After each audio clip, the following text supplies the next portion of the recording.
before I get into the actual issues, I kind of took notes on the candidates' opening statements.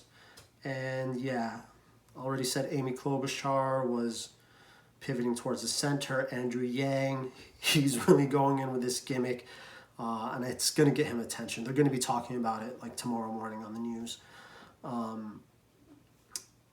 Kamala Harris is going all in on this prosecution of the case against Donald Trump thing. And then when she told him to go back to watching Fox News, I mean, that's not going to get her anywhere. I think Fox News is a bunch of bullshit. It's state propaganda, but so many people watch it. I just like positioning in terms of that, like, oh, go back to Fox. Well, so are like, so is half the country. They're going to just like tune you out and go back to Fox. No one's going to listen to your message right then and there. She had an opportunity to invite people in, and I think she just kind of pushed them away. Bernie Sanders, here's something interesting. He had a hoarse voice. I don't know if that really will affect him at all, but he just sounded like he's been kind of yelling a lot. And if we know Bernie Sanders, he does yell a lot, especially when he's out campaigning. I don't think it was like good or bad. I don't think it stopped him from speaking. I think he spoke less, but it wasn't a big deal in my opinion. It's just something I noticed. And then again, in his opening statement, I noticed he just kind of stays on message, which I think is what is steadily winning him over. Like, you're seeing him now in more, I would say, like, urban media outlets. It seems that he's really getting to younger black voters. Like, I saw him on, or I listened to him on, I forget which radio show that is, but the one with I'm forgetting names already. Morning Report with Angela Yee and Charlemagne the God. But yeah, so I saw him on there. Saw him talking to Killer Mike. He had that whole thing with Cardi B. So I just think that him staying on message, people are starting to come around to him. People that didn't notice him in 2016 are really starting to come around to his campaign in a way. So I think that's really what he needs to do, just stay on message. The more he stays on message, the more people are going to just pick up that he's been consistent this whole time. And yeah, okay, so on healthcare, first thing was healthcare. And they came out right away asking the top three candidates, Biden, Warren, and Sanders, certain questions. And I know that when they're doing this, they want good TV moments. They have that, like, the split screen set up right away, just in case like two candidates go back and forth, and it makes for great TV and stuff.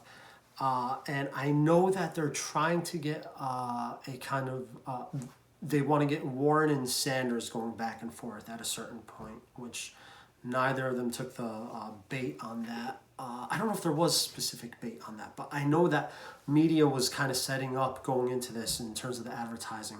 Oh, this is going to be the first time we see Warren and Biden on stage. So, like, you could tell already they want to get, like, ratings. They want to get people to look at what's happening, like if Warren and Biden go after each other. But I noticed when they were talking about healthcare, is that it did turn into kind of like Warren and Sanders, Team Warren and Sanders, talking about healthcare for all. And that's what they want to present to the American people, a Medicare for all plan, versus Joe Biden, who wants to expand on Obamacare.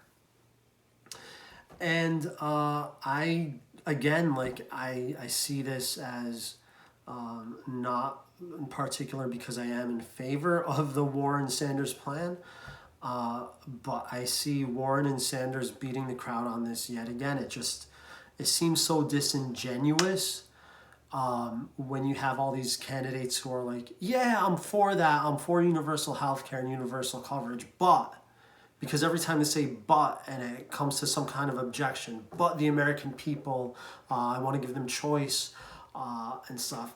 It's so disingenuous. It's like, oh, we want to give them choice about what kind of insurance they have.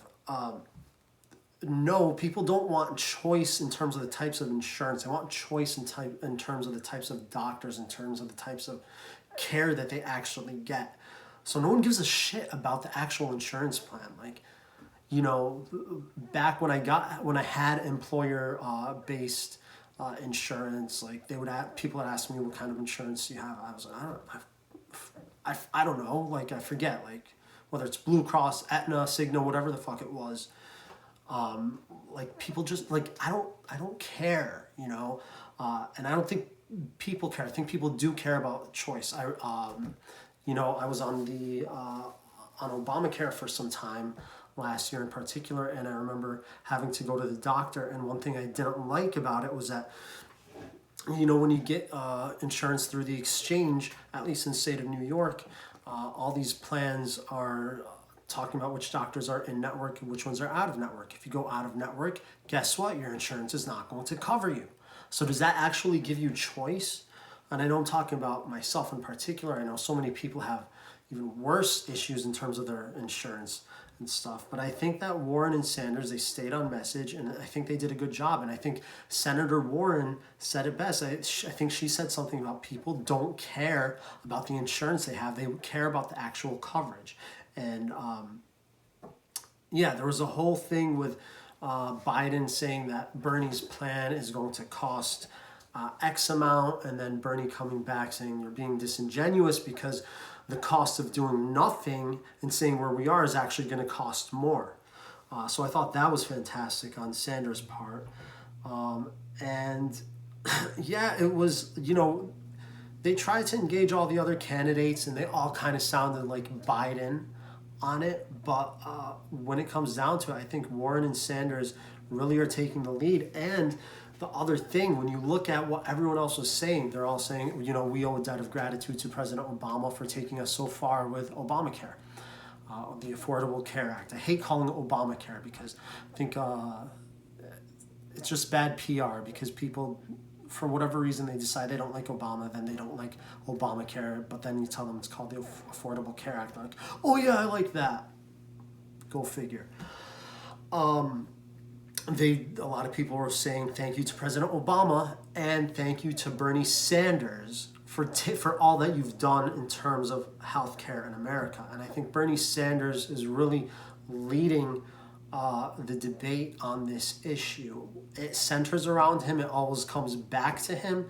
And he frankly sweeps the floor with everyone else on the debate stage when they talk about this one issue. It's been his pet cause for years, and he knows way more than anyone else. And I think the way that he frames the discussion is much better than anyone else. Like he says over and over again, healthcare is a human right, and it should not be left to capital markets.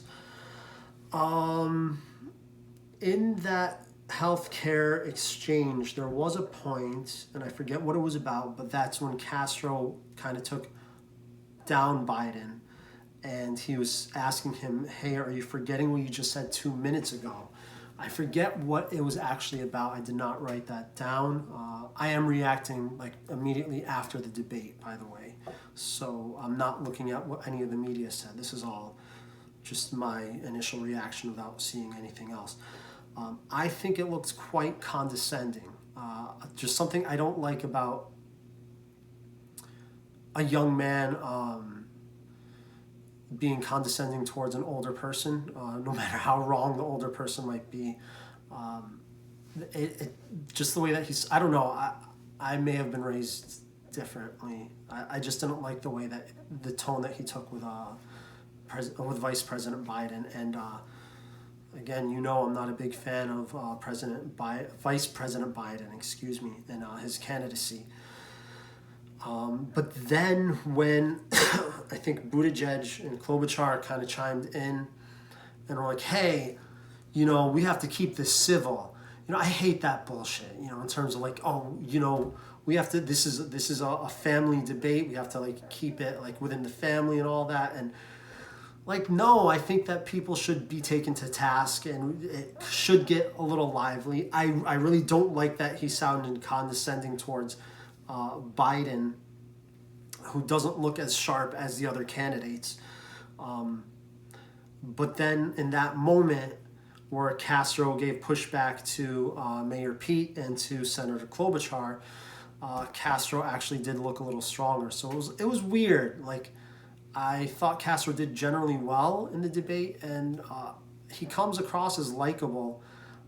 But again, on that one moment where he was kind of talking down to Vice President Biden, not because I particularly like Biden or anything, but it didn't rub me the right way.